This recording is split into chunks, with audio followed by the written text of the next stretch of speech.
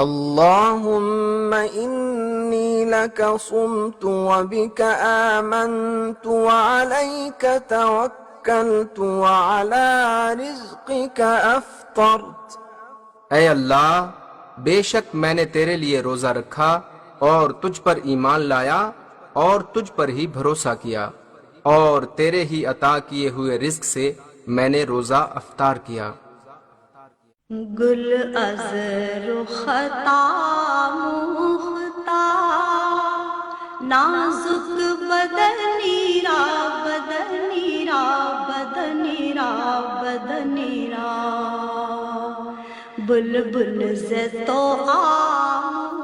رسول اللہ صلی اللہ علیہ وسلم نے فرمایا، اسلام کی بنیاد 5 چیزوں پر قائم کی گئی ہے۔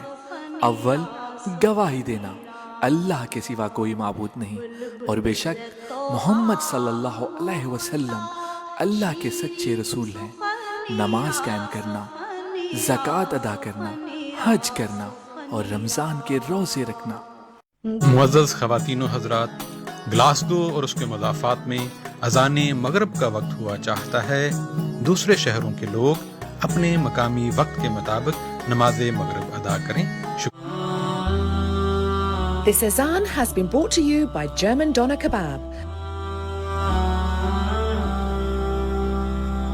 Allahu Akbar, Allahu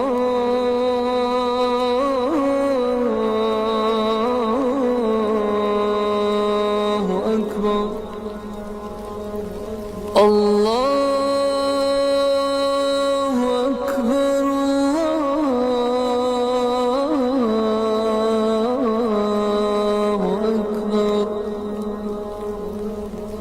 أشهد أن لا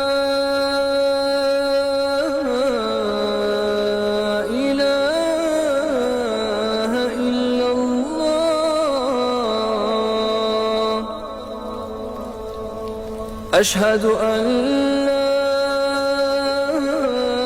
إله إلا الله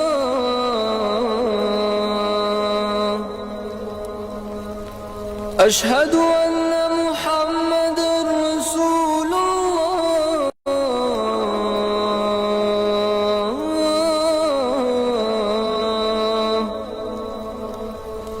أشهد أن محمد رسول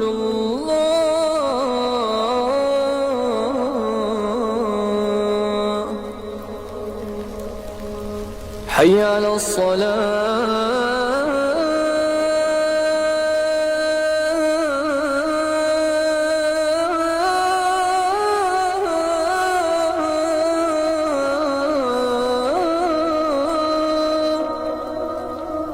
حي على الصلاة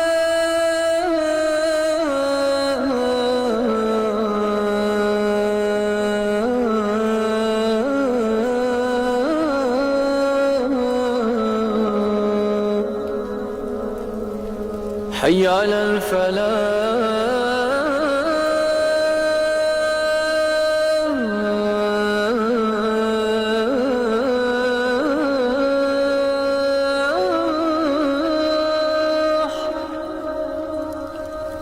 حي على الفلاح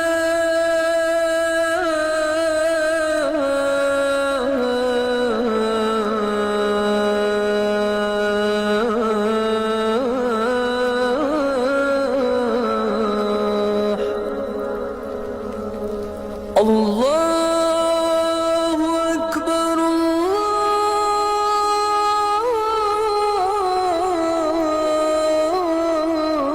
الله أكبر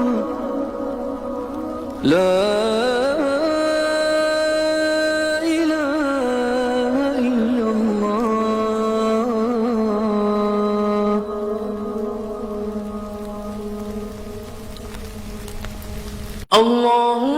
اللهم رب هذه الدعوة التامة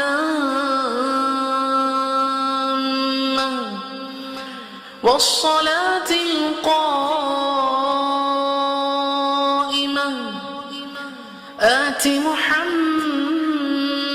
الوسيلة والفضيلة وابعثه مقاما محمودا الذي وعدته إنك لا تخلف الميعاد